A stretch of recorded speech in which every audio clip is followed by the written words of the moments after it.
بارے میں، اور اگر وہ مسائل پہ چیلنج کرے کہ جی فقہ حنفی کے مسائل قرآن حدیث کے خلاف ہیں، آپ صرف 2 لفظ لکھ لیں، فقہ حنفی کا ایک مسئلہ جو مفتہ بھی ہو اور معمول بھی ہو اور قرآن و سنت کے خلاف ہو تو میں پیش کروں۔ کتنے لفظ لکھو گے؟ مفتہ بھی اور معمول بھی، ایک مسئلہ پیش کرو، وہ انشاءاللہ تمہیں پیش نہیں کر سکتا۔ وہ تمہیں وہ مسائل پیش کرے گا جو مفتہ بھی نہیں ہے، اور اگر مفتہ بھی ہے تو معمول بھی نہیں ہے، فرض کے درجے میں۔ کس کے درجے میں؟ اگر ایسے ہو جائے تو یوں کرو، اگر ایسے ہو جائے تو یوں کرنا، اگر ایسے ہو جائے تو یوں کرنا، اس پہ امت کا عمل نہیں ہے، وہ علی سبیل الفرض ہے۔ یہ فقہاء نے لکھ دیا ہے اگر کل کو ایسا مسئلہ پیش آ جائے تو یوں کر لینا، ایسا ہو جائے تو یوں کر لینا۔ بات سمجھ آ گئی ہے؟ احناف کا کوئی مسئلہ جو مفتہ بھی ہو اور ساتھ معمول بھی ہو، ایسا مسئلہ پیش کرو۔ پھر ہم دیکھتے ہیں کتنے مسئلے پیش کرتا ہے، انشاءاللہ تلاش کرنے سے آپ کو ایک مسئلہ بھی نہیں ملے گا۔ ایک ہوتے ہیں مفتہ بھی مسائل اور ایک ہوتا ہے غیر مفتہ بھی۔ تقلید کن مسائل میں ہوتی ہے؟ اب مجھے پرسوں ایک ساتھی نے فون کیا اور پوچھ رہا تھا جی یہ بتائیں استمناء بالید سے روزہ ٹوٹ جاتا ہے یا نہیں؟ کوئی آدمی مشتزنی کرے، اپنے ہاتھ سے مادہ منویہ نکالے تو مسئلہ ٹوٹ جاتا ہے، روزہ ٹوٹتا ہے یا نہیں؟ میں نے اسے بتایا کہ استمناء بالید سے روزہ ٹوٹ جاتا ہے۔ اس نے کہا جی ہدایت میں لکھا کہ نہیں ٹوٹتا۔ میں نے کہا عبارت پڑھ کے سناؤ، عبارت پڑھو۔ اس نے پھر عبارت پڑھی، اگر ایک آدمی سو گیا اور احتلام ہو گیا اس کا روزہ نہیں ٹوٹے گا، کل مستمنی بالکف علی ما قالو، جس طرح کے استمناء بالکف والا بندہ ہے مستزنی کرنے والے کا روزہ نہیں ٹوٹتا علی ما قالو، جیسے فقہاء کی رائے ہے۔ تو دیکھو صاحب ہدایت کہتا ہے کہ اس سے روزہ ٹوٹ جاتا ہے۔ مجھے علامہ قالو سے شک پڑ گیا۔ اب دیکھیں کتاب تو سامنے نہیں ہوتی نا، میں آپ سے کہتا ہوں ایک ذوق پیدا کرو۔ فقیہ اسے کہتے ہیں جس کا ذوق بولتا ہے، فقیہ وہ نہیں جس کی دلیل بولتی ہے۔ فقیہ کون ہوتا ہے؟ جس کا اس کا ذوق بولتا ہے کہ حکم کیا ہے۔ علامہ قالو سے مجھے فوراً شک پڑ گیا کہ یہ مفتہ بھی قول نہیں ہے، اس میں کوئی نقص ضرور ہے۔ میں نے فوراً مفتی شبیر صاحب کو میسج کیا، میں نے کہا ذرا ہدایت کھول کے عبارت پڑھ کے مجھے سنائیں اصل عبارت کیا ہے۔ اس نے تو پڑھ دی ہے، عبارت بھی پڑھیں اور ساتھ فتح القدیر حاشیہ پڑھیں، دونوں مجھے سنائیں۔ صرف علامہ قالو کے لفظ نے مجھے شک میں ڈال دیا کہ مسئلہ اور ہے اور یہ سمجھا نہیں۔ اب صاحب ہدایت کیا فرماتے ہیں؟ آدمی سو گیا احتلام ہو گیا تو اس کا روزہ نہیں ٹوٹتا، جس طرح کی استمناء بالید سے نہیں ٹوٹتا۔ علامہ قالو کہہ کے بتا دیا کہ اس پر ہمارا فتویٰ نہیں ہے، جس طرح کے بعض حضرات نے کہا ہے۔ اور یہ حاشیے میں لکھا ہے کہ صاحب ہدایت کی اپنی کتاب ہے التجنیس، جنسن سے التجنیس، اس میں لکھا ہے استمناء بالید سے روزہ ٹوٹ جاتا ہے، اور علامہ قالو کہہ کے اس مسئلے میں ذوف کی طرف اشارہ کیا۔ اب بات سمجھ آ گئی؟ اب بتاؤ جب ہمارا مفتہ بھی قول ہی نہیں ہے، اس کو لے کر ہمارے اوپر اعتراض کیسے ہوگا؟ اب سمجھ آ گئی یہ بات؟ جس طرح احادیث 2 قسم کی ہیں، بعض احادیث صحیحہ اور بعض احادیث ضعیفہ۔ بتاؤ ایک ہی مسئلے پر صحیح حدیث ہو اور اسی مسئلے پر ضعیف حدیث ہو تو صحیح کو لیں گے یا ضعیف کو لیں گے؟ بات سمجھ آ رہی ہے؟ اب غیر مقلدین کی عادت کیا ہے؟ ہمارے غیر مفتہ بھی اقوال کو نقل کریں گے اور فقہ خلاف تقریریں اور شور کریں گے کہ دیکھو جی فقہ میں یہ لکھا ہے، یہ لکھا ہے۔ اب بتاؤ اگر کوئی بندہ ضعیف احادیث کو لے کے ذخیرہ احادیث کا انکار کرنا شروع کر دے تو حماقت اور غلطی ہے یا نہیں؟ ایک طرف صحیح بھی ہے اور ضعیف بھی ہے، آپ کہتے ہیں نہیں ضعیف کو چھوڑ دو، صحیح پہ عمل کر لو۔ ہم نے کہا وہ قول جو غیر مفتہ بھی اس کو چھوڑ دو اور مفتہ بھی قول پہ عمل کر لو۔ ایک اصول ذہن میں رکھ لیں، تفصیل کا وقت یہ نہیں ہے، میں آپ کو پھر دعوت دیتا ہوں کہ آپ 1 سال کے تخصص کا وقت لے کر ہمارے پاس تشریف لائیں، جو علماء ہیں اور جو طلباء ہیں وہ 1 سال کی نیت کریں۔ میں صرف ایک بات سمجھانے لگوں، اس کو ذہن میں رکھیں، صحیح اور ضعیف کا معیار کیا ہے۔ یہ میں اتنی درد کے ساتھ بات کہتا ہوں، اللہ کرے آپ کو بات سمجھ آ جائے۔ اولیٰ سے لے کر دورہ حدیث تک ہمارے ہاں اصول حدیث کی جو کتابیں ہیں وہ حناف کی ہیں یا شوافی کی ہیں؟ حنفیوں کی ایک کتاب ہے مولانا خیر محمد جنید رحمۃ اللہ علیہ کی خیر الاصول، یہی ہے نا؟ آپ بتائیں احناف کے اصول کی کتابیں کون سی ہیں؟ آپ کتاب پڑھتے ہیں امام بخاری کی، امام بخاری یا شافعی ہیں یا حنبلی؟ امام مسلم، امام ابو داؤد، بولو۔ اچھا یہ جو سیاستہ کے مصنفین ہیں ان میں حنفی کون سا ہے؟ یا شافعی یا حنبلی؟ اچھا کتابیں ان کی ہیں، اصول حدیث بھی ان کے ہیں، اپنے مسئلے پر طالب علم کو شک پڑے گا نا کہ دیکھو یار حدیثیں ان کے پاس ہیں، ہمارے پاس تعویلیں ہیں، تو آدھا مزاج تو ہمارا دورہ حدیث سے پہلے بن جاتا ہے۔ چونکہ ہمارے ذہن میں ایک بات بیٹھ گئی ہے، فلاں حدیث ضعیف ہے کیوں؟ اس میں راوی شیعہ ہے، فلاں ضعیف ہے کیوں؟ اس میں راوی وضاح ہے، فلاں حدیث ضعیف ہے کیوں؟ راوی کذاب ہے، فلاں حدیث ضعیف ہے کیوں؟ راوی کمزور ہے۔ ہمارے دماغ میں بات بیٹھ گئی ہے کہ ضعیف وہ ہوتی ہے جس کا راوی کمزور ہو۔ ایسے ہے یہ نہیں، حالانکہ ضعیف کا مدار صرف روات پر تھوڑا ہی ہے۔ اگر ایک حدیث سندن ضعیف ہو اور تلقی امت بالقبول مل جائے تو ضعیف نہیں رہتی بلکہ صحیح ہو جاتی ہے۔ ایسے ہے، اگر ایک حدیث سندن ضعیف ہو اور مجتہد اس سے استدلال کر لے تو مجتہد کا استدلال کرنا اس بات کی دلیل ہے کہ روایت صحیح ہے۔ ایسے ہے یا نہیں؟ اور اگر ایک روایت ایسی ہو کہ جس کی سند کے اندر ضعف ہو اور اس کے معنی پر امت کا اجماع ہو جائے، وہ ضعیف نہیں رہتی بلکہ صحیح ہو جاتی ہے۔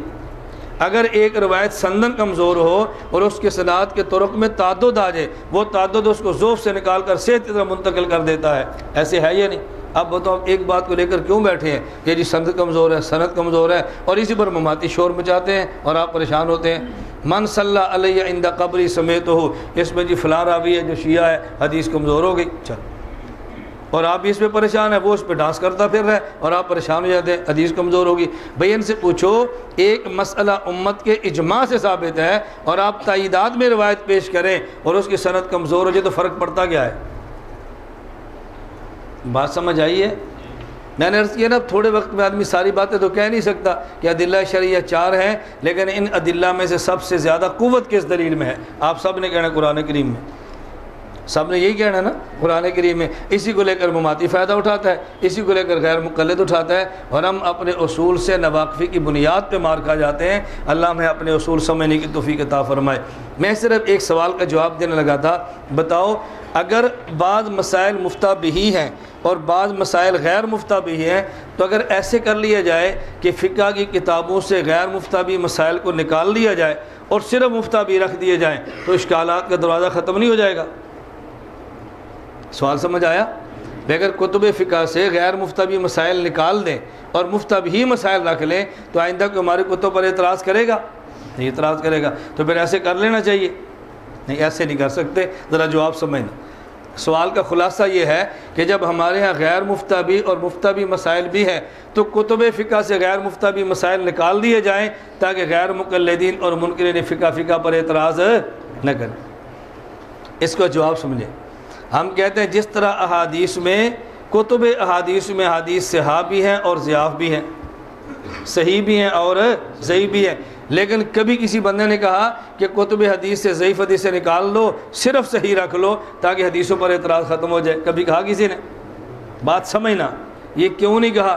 اس کی وجہ یہ ہے کہ جس طرح کسی حدیث کا صحیح اور ضعیف ہونا، اچھی طرح بات سمجھنا، کسی حدیث کا صحیح اور ضعیف ہونا یہ امر منصوص نہیں ہے بلکہ امر اجتہادی ہے۔ ہو سکتا ہے ایک حدیث کو محدثین نے ضعیف کہا ہو لیکن نفس الامر میں وہ صحیح ہو، اور ایک حدیث کو محدثین نے صحیح کہا ہو اور فی الواقع وہ ضعیف ہو۔ اللہ کے نبی صلی اللہ علیہ وسلم نہیں فرمایا کہ میری یہ حدیث صحیح ہے اور یہ حدیث ضعیف ہے، یہ تو محدثین نے ضابطوں کی روشنی میں سمجھا ہے نا، وہ ضابطے منصوص نہیں ہیں، وہ ضابطے اجتہادی ہیں۔ تو جس طرح حدیث کا صحیح اور ضعیف ہونا یہ امر منصوص نہیں ہے بلکہ امر اجتہادی ہے، تو اس لیے ہم ضعیف حدیثوں کو نکالیں گے تو نکال سکتے ہی نہیں ہیں، اللہ کے نبی کی نص نہیں ہے، یہ بعد والوں کی رائے ہے۔ اسی طرح کسی قول کو مفتہ بہی قول کہنا یہ امر اجتہادی ہے یا منصوص ہے؟ بولو، امر اجتہادی ہے نا۔ مجتہد کے 2 قول ہیں، اس میں ہم نے کہا یہ قول مفتہ بہی ہے اور یہ قول غیر مفتہ بہی ہے، تو جس قول کو مفتہ بہی کہا انہوں نے اپنے قرائن، شواہد، دلائل، اپنے اجتہاد کی بنیاد پہ کہا ہے، کسی نص کی وجہ سے نہیں کہا۔ اگر ہم اس کو نکال کے مفتہ بہی قول جمع کر لیں گے تو ہو سکتا ہے جس کو نکالا ہے مفتہ بہی وہ ہو اور جس کو ہم نے رکھا ہے غیر مفتہ بہی وہ ہو۔ بات سمجھ آ گئی ہے؟ اگر ضعیف حدیثیں نکال لیں گے تو ہو سکتا ہے جس کو ہم نے ضعیف کا صحیح وہ ہو اور جس کو ہم نے صحیح سمجھ کے کہا صحیح وہ ہو۔ تو جس طرح احادیث کو نکالا نہیں جاتا، بڑی ساری احادیث جاتی ہیں اور عمل صحیح پہ کیا جاتا ہے، اسی طرح کتب فقہ میں مسائل پڑھے سارے جاتے ہیں اور عمل مفتہ بہی قول پہ کیا جاتا ہے۔ تو جس طرح ضعیف حدیثوں کی بنیاد پہ صحیح کا انکار نہیں کیا جا سکتا تو غیر مفتہ بہی اقوال کی بنیاد پہ مفتہ بہی اقوال پر مبنی فقہ کا انکار بھی نہیں کیا جا سکتا۔ اور گل سمجھ آئی؟ تقلید کریں کہ کن مسائل میں جو مفتہ بھی مسائل ہو. اب 2-4 گھڑیاں دیکھتے ہیں. کراچی میں گیا تو میرا ایک مسئلے میں بیان تھا, تو بیان 1:30 بجے ختم ہونا تھا. ابھی 1:28 یا 28 منٹ یا 26 ہوئے تو سامنے والے بیٹھ کے گھڑی کو دیکھ رہے ہیں. میں نے کہا ابھی میزبان 2 قسم کے ہیں, بعض سمجھدار اور بعض بیوقوف. سمجھدار میزبان, بیوقوف میزبان وہ ہوتا ہے کہ جو اپنے مہمان سے کہ جی وقت ختم ہو گیا, منہ سے بول پڑے. اور سمجھدار میزبان وہ ہوتا ہے جو مہمان کو یہ نہ کہ وقت ختم ہو گیا سامنے بیٹھ کے گھڑیاں دیکھے. یہ ہے پٹھان اور ہے سمجھدار. میرا جملہ سمجھ گئے؟ یہ ہے پٹھان اور ہے سمجھدار. پٹھانوں کی سمجھداری پر ایک پٹھان نے مجھے خود لطیفہ سنایا. اس لطیفے کا راوی کون ہے؟ خان صاحب ہیں, اس لیے آپ نے ناراض نہیں ہونا. میں ابھی چونکہ وقت کم ہے تو تخصص میں اگر کوئی ایسا لطیفہ ہو جو پختونوں کے خلاف ہو تو میں اس کے فوراً بعد ایک ایسا لطیفہ پیش کرتا ہوں جو پنجابیوں کے خلاف ہو, تاکہ بیلنس برابر ہو جائے. اور یہ نہ سمجھے کہ شاید قومیت بنیاد ہے. اللہ تعالیٰ محفوظ فرمائے, اللہ میں قومیت اور لسانیات کی لعنت سے محفوظ رکھے. اگر ہم علماء ان لعنتوں کے اندر غرق ہو گئے تو بتائیں ان کے خلاف کام کون کرے گا؟ کوئی بھی نہیں کر سکتا. پھر میں پشاور میں تھا تو ایک بات کی تو ایک طالب علم آیا, میں نے کہا لگتا ہے تو بھی پٹھان ہے. اس پر اس نے مجھے ایک لطیفہ سنایا. کہتے استاد جی, ہمارے استاد کہتے تھے کہ جب اللہ پاک تقسیم فرما رہے تھے نا, عقل تقسیم کر رہے تھے, تو استاد جی نے ایک شاگرد سے پوچھا کہ جب اللہ عقل تقسیم کر رہے تھے تو چھج لے کر گیا تھا؟ چھج سمجھتے ہیں؟ جیسے دانے صاف کرتے ہیں اس کے نیچے سوراخ ہوتے ہیں نا, یعنی اللہ پاک نے جب عقل دی تو چھج لے کر گیا تھا عقل لینے کے لیے, خدا نے دی اور اس میں سوراخوں میں سے نکل گئی اور تجھے کچھ بھی نہیں ملی. بات سمجھ آ گئی اس نے؟ تو طالب علم سے استاد نے کہا کہ جب اللہ عقل تقسیم فرما تو تو چھج لے کر گیا تھا, یعنی اس سوراخوں سے نکل گئی, تجھے کچھ بھی نہیں ملی. اس نے کہا استاد جی میں گیا ہی نہیں تھا. اس نے کہا استاد جی میں گیا ہی نہیں تھا. کتنا آسان کام ہے. تو بعض ایسے ہیں جو گئے ہی نہیں تھے. ہمارا واسطہ سب سے پڑتا ہے. بعض ایسے چھت چھاننے لے کر گئے تھے اور بعض ایسے برتن چھوٹے لے کر گئے تھے. بندے تو ہر قسم کے ہوتے ہیں نا. تو کن مسائل میں تقلید کریں گے؟ یہ بس فوائد کی کو ختم کر لیں, 2 منٹ آپ کے اوپر لے لیتے ہیں. آخر میں نے عرض کیا تھا تقلید ایسے مجتہد کی ہو کہ جس کا مذہب اصولاً و فروعاً مدون ہو کر مقلد کے پاس تبار. چلو اس کو پھر سے, آپ کا وقت ہوگا, پھر کھانا ہوگا, پھر اگلا گھنٹہ خراب ہونا ہے. اللہ پاک ہمیں بات کو سمجھنے کی توفیق عطا فرمائے. یہ چٹیں جو کی تو پڑھی ہیں, یہ سبق ختم ہو تو پھر اس کو انشاءاللہ دیکھ لیں.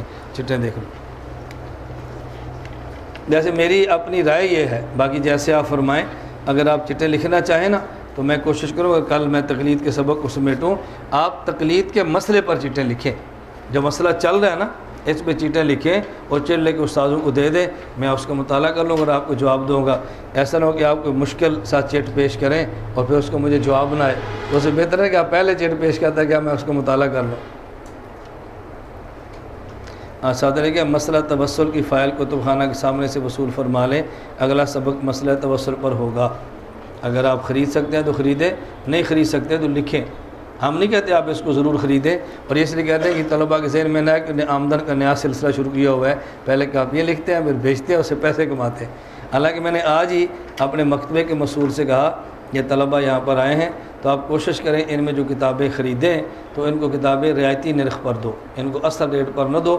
جیسے اب تھوک پر کتابیں دیتے ہیں نا, ان کی پرچون کو تھوک کے ریٹ میں دو تاکہ طلباء کو الجھن ہو. میں تو اس میں رعایت کر رہا ہوں, تو کاپیوں سے ہم نے کون سے پیسے کمانے ہیں. میں اس لیے وضاحت کر دیتا ہوں کہ میں نے کہا نا ہمیں ڈر رہتا ہے کہ اپنے اعمال خراب نہ کر بیٹھے. تو بعض ساتھی جن نے فائل لکھنی بھی نہیں ہوتی اور فائل لینی بھی نہیں ہوتی, اعتراض انہوں نے کرنا ہوتا ہے. لے کیوں نہیں لیتا بھائی, یہ تو پیسے کمانے کے بہانے ہیں, کیا لینی ہے ایسے پہلے دنیا دار لوگ ہیں. پھر لکھتا کیوں نہیں, اور چھٹ زبانی یاد کر رہا ہے. لکھتا بھی نہیں ہے, لیتا بھی نہیں ہے. تو بازو کی ڈیوٹی ہے اعتراضات کرنا, وہ اپنی ڈیوٹی پر لگے ہوتے ہیں, اس پر آپ پریشان نہ ہوا کریں, ان کو شاباش دیا کریں کہ اپنی ڈیوٹی سر انجام دے رہے ہیں. واخر